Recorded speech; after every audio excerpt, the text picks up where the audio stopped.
Buenos días. Hoy nos toca desarrollar el tema de la comunicación, ¿sí? ¿Qué es la comunicación?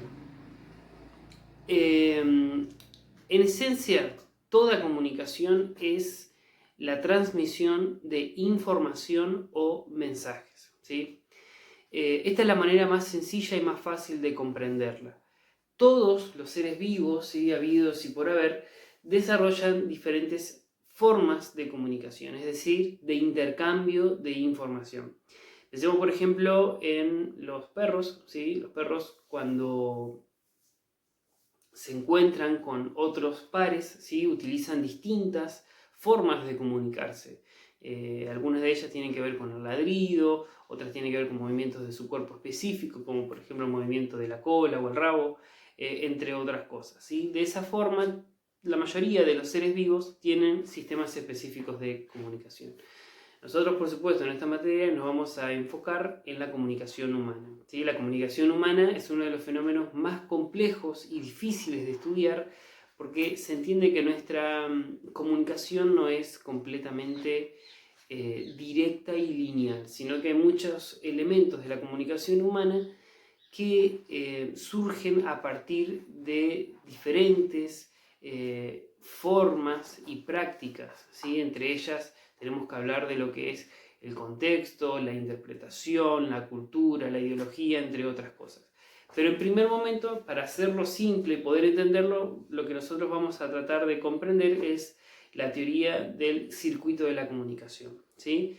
El circuito de la comunicación, que se representa así, es una teoría formulada por un ruso llamado Roman Jakobson, y que básicamente lo que hace es presentarnos 6 elementos, ¿sí? Él dice que la comunicación se establece a partir de 6 elementos básicos que interaccionan entre sí, que son el emisor, el mensaje, el receptor, el referente, el canal y el código, ¿sí?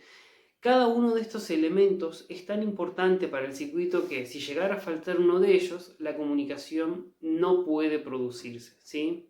Es decir, si yo, por ejemplo, no tengo un mensaje para transmitir, no hay comunicación. Y esto es muy fácil de entender. Si yo soy emisor, emito un determinado mensaje y no hay un receptor para que lo escuche o lo lea, evidentemente este circuito no va a producirse, ¿sí? Es decir, el circuito de la comunicación es un sistema prácticamente cerrado, ¿sí?, en el cual todos sus elementos interaccionan entre sí.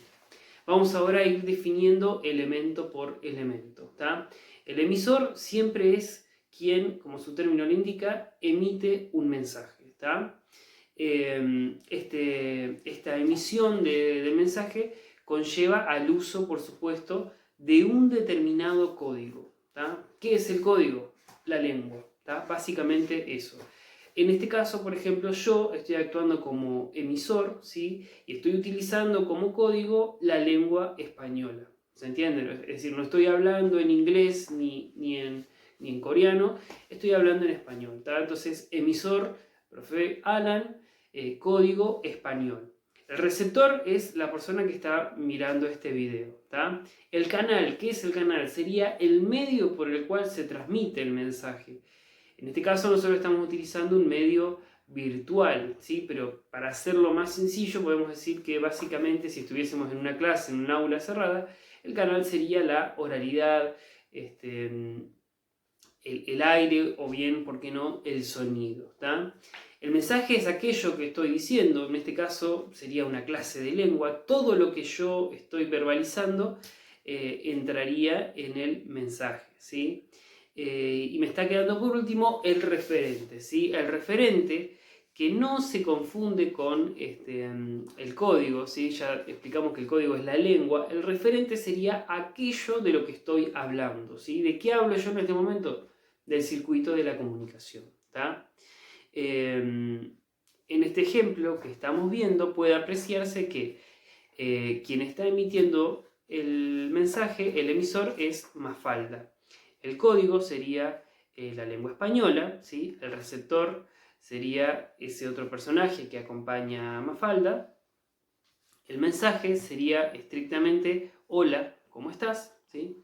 El canal es el aire, o sea, la oralidad, y el referente sería el estado de ánimo de la otra persona.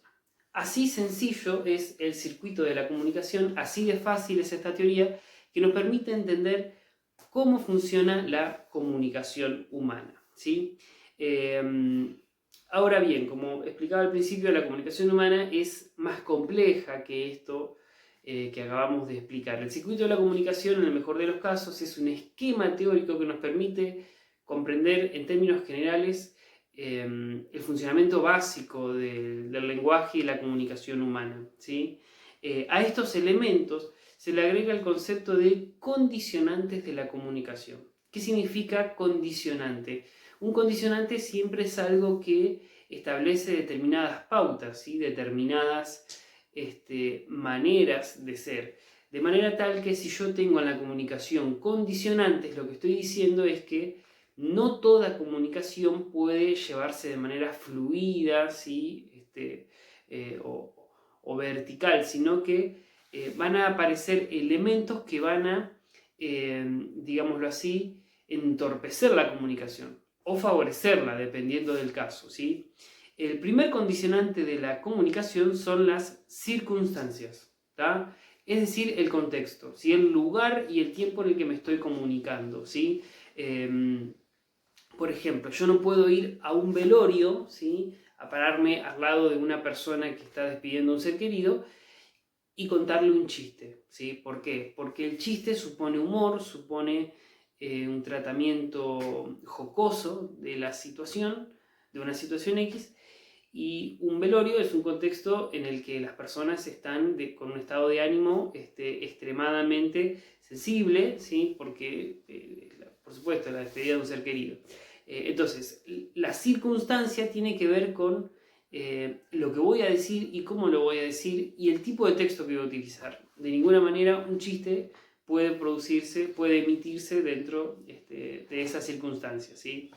Lo segundo tiene que ver con las determinaciones psicológicas, ¿sí? Y aquí es donde entra justamente el estado de ánimo, está relacionado con el condicionante anterior.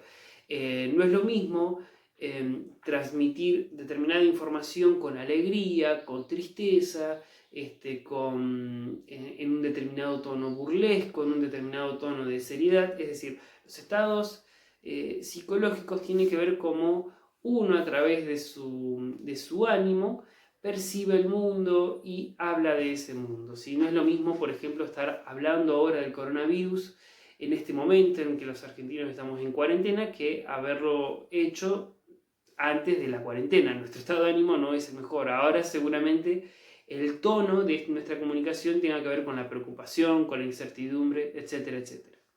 La competencia lingüística, que es la que sigue, tiene que ver con el conocimiento de la lengua, ¿sí? Por ejemplo, un profesor se entiende que no va a hablar de la misma manera que alguien que no haya terminado la escuela secundaria o no sea del todo culto. ¿Por qué? Porque la lectura, ¿sí? Intensa, el estudio, hace que uno tenga un manejo de la lengua mucho más fluido y más específico, fundamentalmente en términos léxicos. Es decir, yo puedo hablar utilizando determinadas palabras específicas del campo de la lingüística, porque es lo que yo estudié y lo que conozco, ¿sí? Entonces, la competencia lingüística es el conocimiento que tengo sobre la lengua y el significado de las palabras.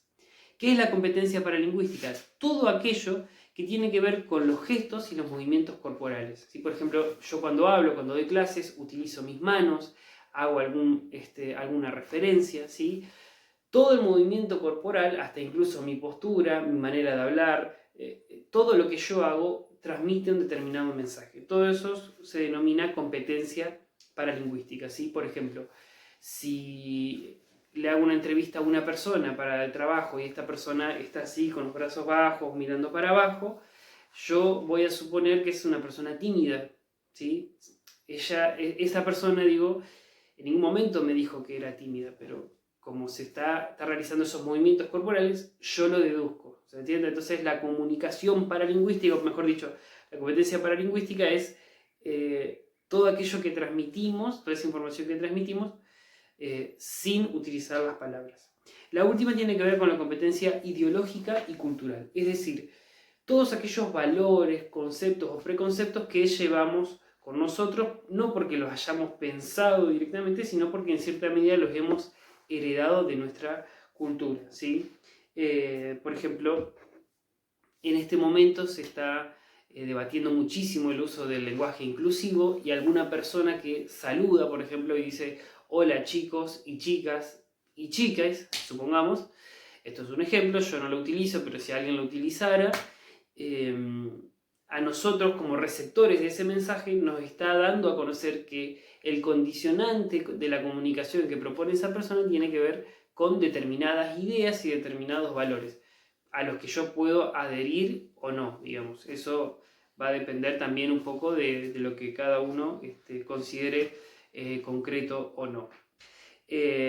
Resumiendo, entonces, el circuito de la comunicación es un modelo teórico que nos muestra cómo se produce la comunicación a través de 6 elementos: emisor, mensaje, receptor, canal, código y referente. Como es un modelo muy sencillo y muy básico, se le agregan los denominados condicionantes de la comunicación, es decir, elementos, ¿sí?, que permiten que la comunicación sea fluida o menos fluida. Los condicionantes son las circunstancias, es decir, el lugar y el tiempo en el que emito mi mensaje; las determinaciones psicológicas, es decir, estados de ánimos, básicamente todo lo que tiene que ver con los sentimientos y lo emocional; la competencia lingüística, es decir, el conocimiento que tenemos de las palabras y sus significados, ¿sí?; la competencia paralingüística, es decir, todo aquello que comunico a través de diferentes formas sin usar la lengua, ¿sí? Y por último, la competencia ideológica y cultural, es decir, valores, conceptos, preconceptos, juicios o prejuicios que como personas todos tenemos. Esto ha sido todo por hoy, muchas gracias y espero que se haya entendido. Hasta la próxima.